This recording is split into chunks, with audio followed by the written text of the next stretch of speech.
welcome to the Crimson Stitchery, a video channel about making all things that are beautiful and useful. My name is Anushka and you can find me elsewhere online as a Sourtelling, that's a Sourtelling, and that's my username on Instagram and on Ravelry. And we now have a Ravelry group too, so do click on over there and join our Ravelry group. Feel free to introduce yourself and join in some of the chatter. There are some lovely people there, so you will be in great company. So thank you very much for joining me once again. In this episode I've got quite a bit of knitting to show you, a smidge of mending, and then in the last section at the end, in conversational threads, I will be doing the prize draw for the 1000 plus YouTube subscribers giveaway, which ended this week. So thank you very much for everybody who entered, and do continue watching to find out who won. So, knitting.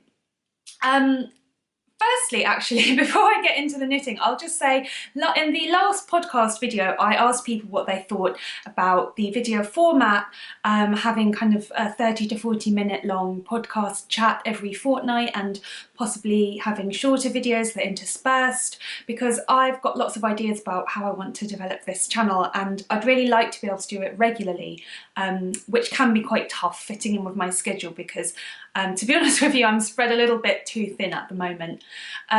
So quite a few people commented and said that they would love to watch shorter videos or they would love to watch more videos, but the majority of people commented and said that I should just do whatever I want and they'd be quite happy to watch whatever pops up on their YouTube feed for the Crimson Stitchery. So thank you very much for weighing in. It did make me feel quite reassured, firstly, that, you know, you guys are so welcoming to watch my content with such enthusiasm, but also, you know, keeping it real and managing both of our expectations, or all of our, maybe I should say, regarding how this channel might develop, because, you know, obviously it's not my full-time job. So getting to knitting, I'm really surprised. You know, every time I sit down to record a podcast, I'm like, oh, I'm not going to have anything to share. It's just going to be the same things again and again and again. And actually, somehow I seem to have produced quite a bit of knitting this episode, including several FOs, finished objects. So the first one, I'm delighted to present this dark rainbow scrap socks pair, and I believe that these first showed up on the very first episode of the Crimson Stitchery. They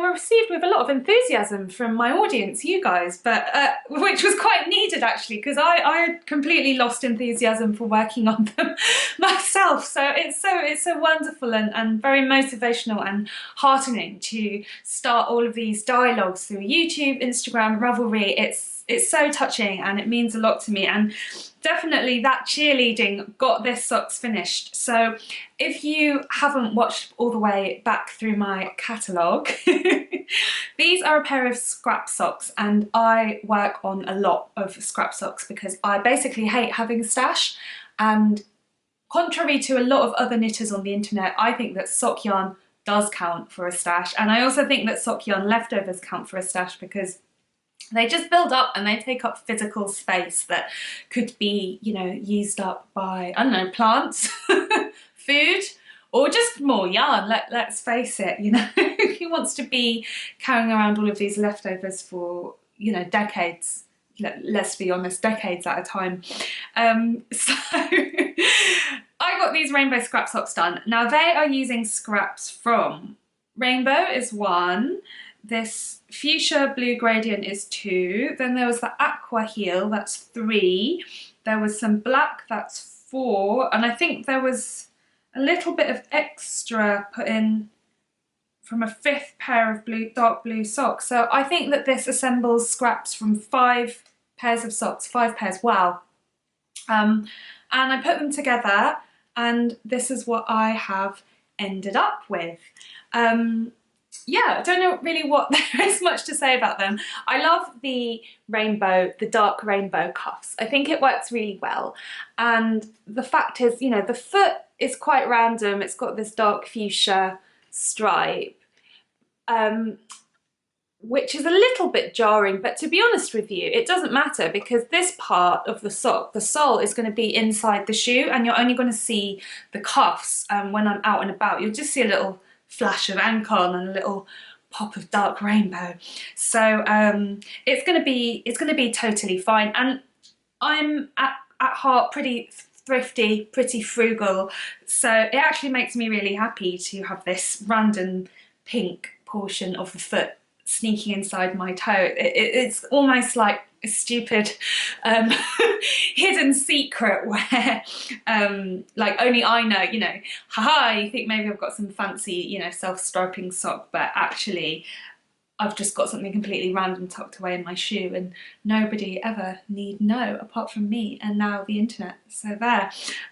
So yeah, scrap socks, really happy to have these off my needles. Obviously there are a million billion ends to sew in, and I just did that while watching some TV. I just kind of bashed it out over an hour of an episode of something or the other and just got it done. And now I can put these away in my sock drawer. Hooray! So, finished object number 1. Finished objects number 2 are also a not repeat offender, repeat performer, I don't know. This is a pair of red brick socks. So you'll be glad to know that red brick socks is a design that I've been working on, just a simple little knit and purl sock design that's been really relaxing to do, and I asked you guys if you might be interested in a pattern, and very happily lots of people responded to that suggestion with enthusiasm.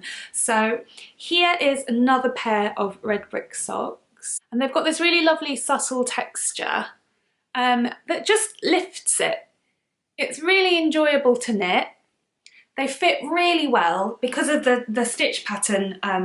They conform to the shape of the body really nicely, and they just look great. You know, they're fun to knit, they're great to wear, they fit well. It's just an all-round winner in terms of the pattern. So fingers crossed I'll be able to get that out to you next week. It's on my list, it's quite high up on my list.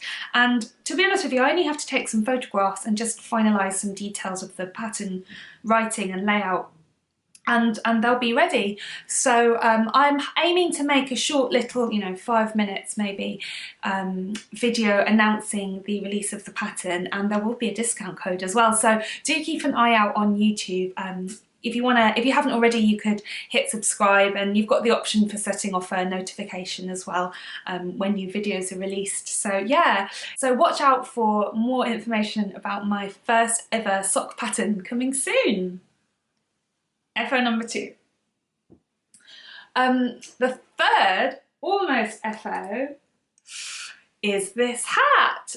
So before you think to yourself, oh my goodness, how did she whip up this hat? Where did that come from? Don't worry. So take note of this safety pin that's in the hat. So back in Christmas 2017, I made a hat for my stepfather. It's quite plain. It's this really nice soft tweedy fabric with a kind of fuzzy soft appearance. Quite plain and simple and classic and very wearable. And so I knitted this up for my stepdad. I didn't think that he had a big head because he's got quite a narrow face. So I tried the hat on, my partner tried the hat on, we thought it was fine. And then I gave it to my stepdad and he tried it on and he looked like an elf or something. Honestly, it was like a comedy shrunken hat that looked like he'd stolen it off, like, you know, my 9-year-old brother. I tried to put it on, it just made him look ludicrous. And I said to him, oh my goodness, you can't wear that, please give it back to me and I will just knit another 2 inches on it and it will fit you like a normal adult person's hat should fit on an adult person's head. And he kept, I was like, yeah, that'd be great, you know, oh, thank you, know, I was really happy to receive it. And to be honest with you, I don't think he was as perturbed by the fit of it as everybody else in the family seemed to be. And I kept asking him to give it back to me so I could do the alteration, and he just didn't get round to it. And then finally, you know, 1 year and a quarter later, I got hold of the hat again, and I unravelled it back to where that safety pin is sitting. Knit another 2 inches and then just did the crown decreases again. So I just need to take it off the needles and sew in this loose end here, and then I can happily give it back to him and it should be ready to go, just, you know, just in time for the warm weather. A nice woolly hat for my stepfather. But anyway, that's like a third almost FO. This is record setting, and I definitely will not be following in this tradition on other episodes of the Crimson Stitchery. Okay, other knitting projects. I've got one whip to share with you this week. So coming to the end of my red brick socks pattern development, and obviously I then got the idea to cast on for another pair of socks named after building materials. I had it in my head that it would be really nice to develop a small collection of classic well-fitting socks that will slot into any wardrobe very, very easily, using stitch patterns that knitters will really enjoy doing. So it's not about doing something particularly complicated, complex, or even challenging. It's about the experience of knitting something really fun, you know, the kinds of stitch patterns where you just always want to do one more row. And in that sense, you end up knitting the socks quite quickly because it's quite motivational. And then the socks look good, they fit well in your wardrobe, and I'm designing them to be used in kind of solid and semi-solid colours, just because it just again goes with the theme of making something basic but not dull, basic but, you know, enjoyable, and something that really you feel like it's giving you some joy when you pull them on and when you knit them. So yeah, it's really going with the theme of my channel, making things that are beautiful and useful. So yeah, I've decided to give this sock pattern the moniker the Mosaic Tile socks, but at the moment I've only done the ribbed cuff here, so it's not really a big deal of anything to show off to you, but the yarn is really, really nice. I'm not sure how well it's showing up on camera, but it's actually not a flat and completely solid red at all. Inside the yarn, it's a 4-ply yarn and a basic sock weight yarn, but it's got loads of different shades of different tones of red, all twisted up, and it's got you know, it holds the light really well. It's a really lively fabric that it produces. It's pretty different to this. So this pair of red brick socks was knit from West Yorkshire Spinners' signature 4-ply, and this is a yarn that I absolutely love because it's relatively soft because it contains 35% blue face Lister wool, but it's really hard wearing. They just wear so well, this brand of sock yarn. If you're interested, I will put a link to these 2 yarns in the show notes, which is underneath this video, along with all other show notes, you know, from this video, and as is the case with all of my other videos too, just click on the down bar in YouTube. But anyway, so this used West Yorkshire Spinners' signature 4-ply British yarn. And this is German yarn. This is Regia vierfädig. So this is a special one. It's called Regia Premium Merino Yak vierfädig 4-ply. So merino yak, so it's 58% wool, 28% polyamide, which is nylon, and 14% yak. It's really soft. It's really bouncy. I love the fact that it comes all wound into this super squishy ball. It's kind of like dense, but it's just full of a massive spring. And yeah, like I was saying before, the colour is fabulous and I'm really enjoying working on this. So more details to come about Mosaic Tile. And yeah, watch out for more for my building blocks sock collection. So we've got red brick, Mosaic Tile. I've got in my head to do one called birch ply as well. So it's kind of this extended metaphor, if you like, about building materials that are used in everyday lives, in our homes, and also building blocks of our wardrobe and our sock drawers that come into everyday life, to using, you know, using high quality, hard wearing, but really, you know, lovely sock yarns that are readily available on the market. This project is living in this little project bag, which I will mention because it relates to the giveaway. This is a lovely little floral zip-up project bag that was given to me, given to the Crimson Stitchery by Conchita of Butternut Handmade, who also donated a prize for the giveaway. So lucky us. Thank you very much, Conchita. That was really kind of you to give this to me. It fits in so well with my surroundings and the rest of the podcast, and I'm really enjoying having it. Thank you very much. Next up for works in progress is my contribution to the Vintage Shetland Spring KAL, which I'm hosting over on Instagram using the hashtag Vintage Shetland Spring KAL and hashtag the Crimson Stitchery, and I'm also hosting over in my Ravelry group, the Crimson Stitchery. So this is a really chilled out and low-key knit along. If you're interested in joining us, please do. Don't feel like it matters or anything if you haven't cast on yet or whatever. There's plenty of time. It's really low-key. It's just a sociable excuse to get together online, maybe in person too, and work on a project from the Vintage Shetland Project by Susan Crawford, which I started because I noticed that although the book has been extremely popular, and rightly so because it's an amazing publication, there just weren't that many finished projects listed online, and I knew that I would like a little bit of company and motivation, and I thought that maybe other people might benefit from that too. So I'm knitting Jamieson, and ooh, I've done all the way up the back now and I'm on the front, but here becomes a bit of a headache because it's on a million different stitch holders and knitting needles and yarn, blah-de-blah. It's just a complete octopus. It's got two balls attached to it. It's got another ball in here somewhere. So it's just grown. And it's completely unportable. So I worked on it quite a bit over the weekend when I just needed some downtime. You know, I needed to focus and relax. You know, I needed to actively tell myself to just chill out. And that was good because although it's only stocking stitch at the moment, just the amount of different needles and stuff going on, I just needed to just, you know, sit in a quiet room and crack on with it. And I've nearly finished the right front. So then I'll be on the left front and I can get rid of some of the various needles that are going on.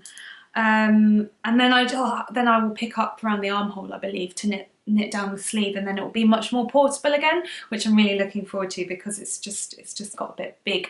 So yeah, do use the hashtag on Instagram or click on it. Do come along and join us in the Ravelry group. There are some wonderful people there, so you'll be in great company.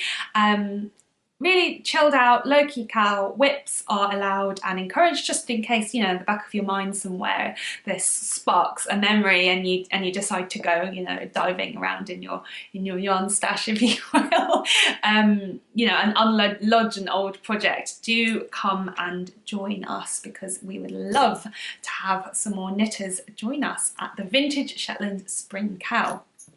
Let me put this away. Oh, it's just an octopus, and we've lost an octopus of balls. Yeah. Mending. Haven't been doing that much mending, to be honest with you, but I've done one thing. I'm actually getting to the point where I've nearly finished mending all of the knitwear that needed darning or re-knitting patches and anything like that, stuff that needed to be done by hand. And I've got to the massive point of my mending pile where I need to work on sewn garments, and that means I need to get my sewing machine out. For some reason I've been really reluctant about doing that. Yeah, I don't know why. I'm quite seasonal when it comes to crafts. I guess I do a lot of sewing over the summer, especially the summer holidays, whereas I do a lot of knitting in the winter. So I've just had a button that fell off this dress. Nothing special, to be honest with you, nothing to see. It's just a very inexpensive cheongsam that I bought quite a while ago, and these frog buttons here fell off and I just stitched them back on. So that was that. Easy as pie, just did it by hand, did it invisibly. Nothing more to say about that, but at least that's now out of my mending pile and I can put it back in my wardrobe and get it back into recirculation, which would be really nice, especially now that it's warming up a little bit, and wearing very thin and short dresses is something that I'm much more likely to do. Conversational threads. Okay, I'll stop putting it off. Let's do the giveaway. Thank you very much for everybody that entered the giveaway. There were 111, I believe, entries on the Ravelry thread, and it was such a joy to read through your comments. The question that I asked was, what is your favourite thing to knit? And people went into, some people were very straightforward in their answer and other people waxed eloquent, and I enjoyed reading all of it. It was a really nice thing for me to feel like we're creating a little tiny micro community around the Crimson Stitchery, and around, the act of creating with love and care and making things that are beautiful and useful. And I'm so glad that so many people respond well to that. Socks were really popular. Socks were really popular in the thread. Loads of people love to knit socks. One lady even said that she's never knit the same sock pattern twice. Wow. That made me quite surprised, because I've definitely knit the same sock pattern multiple times, especially plain socks and rib socks. I've got loads of pairs of those and I make them for other people as well. Is that the case for everybody? Do you knit? Are you a multiple knitter? I think that's a good way of phrasing the question. Are you a multiple knitter? Do you knit the same thing twice? For me, the answer is yes. I make something, I love it so much, I want it again in another colour so that I can keep wearing it. I've knit jumpers twice, the same sock patterns a million times. Scarves and shawls, I'm not so sure, but I'm not a massive scarf and shawl knitter. More garments and like small accessories like fingerless gloves, fingerless mittens, and socks I'm a big knitter, and yeah, tops and garments. I'm definitely a repeat knitter. But what about you? Shawls were also really popular, sweaters. There are lots of people that commented in the thread that seem to be very experienced knitters, and especially very experienced at lace and colourwork, which makes total sense because my friend Ellie of Skeindeer referred quite a lot of people over. So hello and thank you to Skeindeer and Skeindeer viewers, Skeindeerettes, Skeinfawns. I'm not sure. I'll have to consult with her further about how to, follow up with that. The collective noun of deer is deer, right? Oh, something, a flock? I don't know. You let me know. So yeah, that made sense that there was a lot of colour work coming from there. I'm not a big colour work knitter, as I've mentioned. I've dabbled. I mean, I can count on one hand how many colour work projects I've done, and it's not a lot, guys. Yeah, what else was popular? Hats came up quite a bit, which was quite nice. I used to be a much bigger hat knitter and I knit myself quite a lot of hats. I give away hats as gifts, but I basically have got really bad luck with hats because they end up just falling off my head. I guess my hair's quite slippery because it's quite, it's kind of shiny, I guess, and there's not a lot of friction that goes on there, and more than one hand-knitted hat has literally just slipped off my head somewhere in public and been lost or to some, opportunist knitwear thief. So I don't, hats and me. No, let's change the subject. It's too upsetting. I'm now thinking of all of the knits that have disappeared. Anyway, on to happier things. On to the prize draw before I get too upset. Just to recap on the prizes. So there were two prizes. So the first one was this small drawstring project bag, which was very kindly donated to the prize draw by Conchita from Butternut Handmade, who also gave me my little drawstring pouch and a postcard in the mail alongside. And then the second prize was a digital copy of the Lysning shawl by Ellie Skeindeer Knits, and also a postcard, physical postcard in the mail. So I used random number generator to find 2 numbers from the post, and the first one was post 110, who is Fox and Ivy on Ravelry. So congratulations, Fox and Ivy, you have won the project bag by Conchita of Butternut Handmade. The prize number 2 was post number 30, who was Agnes Knit, and congratulations, you have won the beautiful shawl pattern by Skeindeer Knits. So Fox and Ivy and Agnes Knit, please send me a message on Ravelry letting me know your details, your postal address, so I can get the prizes out to you. Everybody else, I'm really sorry that you didn't win. I feel especially this way about some of the people that have commented on every single video that I've made. I'm like, oh, I wish that I could have given you a prize, but I guess that's the whole point of having a randomised prize draw, because yeah, otherwise it would be a little bit unfeasible. But thank you to everybody who entered. If you didn't win, you know, I'm sorry. But if you're in the market for a project bag, do check out Butternut Handmade. Conchita has an Etsy shop, and I will put a link to that down in the down bar below. And Skeindeer Knits, you know, her lovely patterns inspired by Scandinavian and Nordic tradition speak for themselves.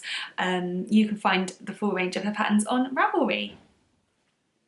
Next up on conversational threads are my silky balls that have come back. Sorry, there's loads of, I don't know, just nonsense imagery that's coming out of this podcast. Yeah, my green balls.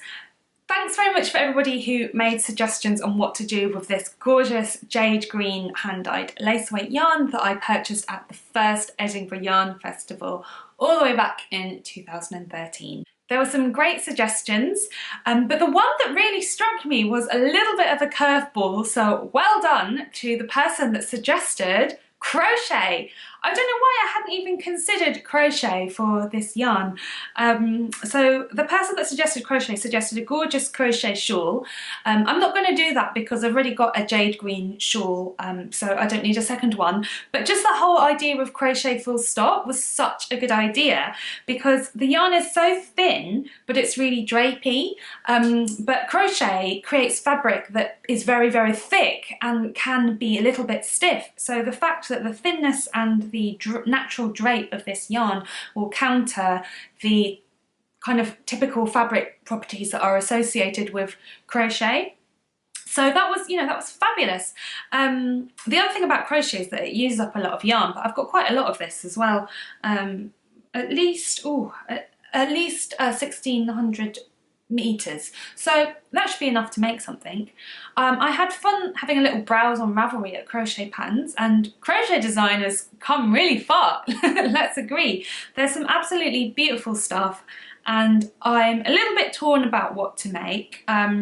So I'm not going to be in any kind of rush to cast on for a crochet garment. There's plenty of other things to finish. There's socks, there's jumpers, there's probably some other long-standing languishing whips hanging around my storage in my flat too.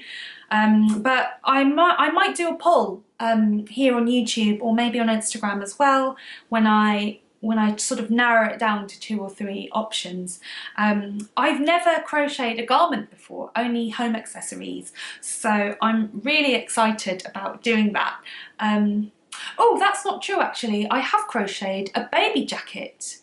Yeah, it was a bright green, very spring-like cotton baby jacket. That was lovely. Oh, that makes me feel a bit better. I feel like I can do an adult garment if I remembered that I did a baby garment. So it can't be that bad, can it? Have you ever crocheted a garment? I know it's a bit of a curveball, because on the tin I guess it says that it's a knitting podcast, but I guess I really only said that because I mostly knit. I also do sewing. Mending's a big part of the podcast too. Other DIY, you know, I love gardening, I love growing, propagating plants. I plant vegetables, I have fruit trees. yeah, I just really love to make things with my hands, basically. But yeah, so maybe it was a bit of a curveball to suggest crochet rather than knitting, but it was such a good idea. And yeah, really great kind of outside the box thinking that I just hadn't considered myself. So thank you very, very much to that person. But also thank you to everybody else for your suggestions too. They were very, very much appreciated. Are there any viewers who are big on crochet? Let me know, have you done a garment? Was it okay? Do you have any tips or recommendations? Because yeah, I've made a lot of granny squares, but apart from one baby jacket, we've now established never anything to wear for myself. So just before I wrap up this week's podcast, I would like to thank everybody who watched and commented on my last video, which was a different format. It was my first video for what will hopefully become a series called The Crimson Stitchery on the Road, where I decided to film an archive visit that I made at the Economic Botany Collection at Kew Gardens, and also the Orchid exhibition too. So if you haven't had a chance to watch the video yet, do click over and give it a little watch. It's not too long, and I'll put a link to it on screen here. Aside from that, I hope that you've been enjoying the spring wherever you are in the world, or if you're in the Southern Hemisphere, hope you've been enjoying the autumn. I wonder what it's like with autumn down there. Do you get lots of beautiful golden and red foliage like we do in the Northern Hemisphere? I'd love to know. That's it for today. Thank you very much for joining me for another episode of the Crimson Stitchery. Let me know what your thoughts are about being a repeat offender on knitting and crochet patterns. Do you knit the same thing more than once? Do you bother? Do you love doing it like me? Or do you think it's, you know, maybe possibly a waste of time? And if you have crocheted garments, please let me know if you have any tips, because I'm a complete novice in this area and I'm sure that I've got a lot to learn. Lastly, don't forget to look out for the release of the Red Brick Socks pattern, which should be coming out to you next week. Thanks for watching the Crimson Stitchery. Till next time, bye bye.